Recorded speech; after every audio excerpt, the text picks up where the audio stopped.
Assalamualaikum warahmatullahi wabarakatuh.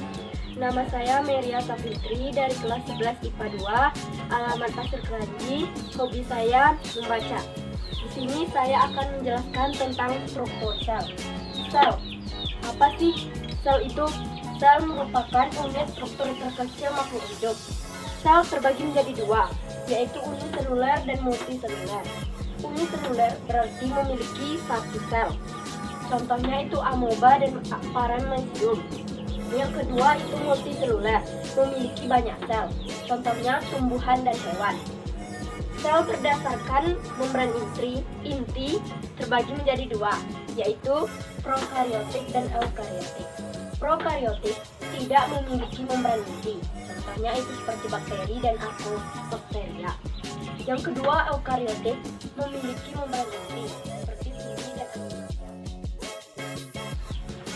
saya akan membedakan antara sel hewan dan sel tumbuhan. Sel hewan memiliki sentriol yang berfungsi sebagai pembelahan sel dan lisosom yang berfungsi sebagai pencernaan ekstraseluler.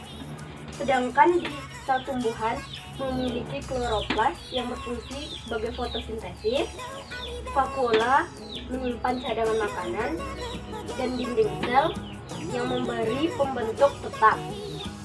Protein perifer yang letaknya di tepi, glikoprotein gabungan antara karbohidrat dan protein, dan glikolipid gabungan antara karbohidrat dan lemak.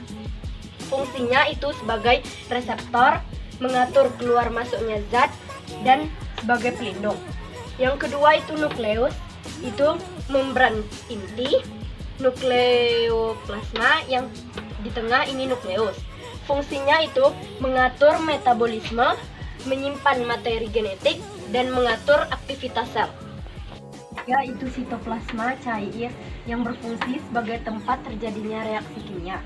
Yang keempat itu mitokondria, yang di dalamnya ini namanya krista, yang bagian luar itu membran luar, yang berfungsi sebagai respirasi sel, oksidasi makanan, dan pembentukan energi atau ATP. Yang Re terbagi dua, rek dan reh. Rek terdapat libosom, fungsinya menyimpan hasil sintesis protein. Reh tidak ada ribosom, yang fungsinya sebagai sintesis lipid. Yang keenam itu ribosom, yang fungsinya sintesis protein.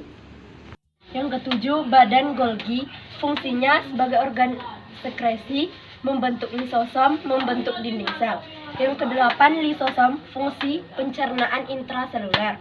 Yang kesembilan sentrosom atau sentriol yang berfungsi sebagai pembentuk benang spindle pada saat pembelahan sel. Yang kesepuluh dinding sel yang berfungsi sebagai pelindung dan memberi bentuk tetap. Yang ke-11 vakuola, yaitu pada hewan tingkat rendah, tumbuhan, yaitu menyimpan cadangan makanan. Yang ke-12 plastida, terbagi menjadi tiga. Yang pertama itu leukoplas, kromoplas, dan kloroplas.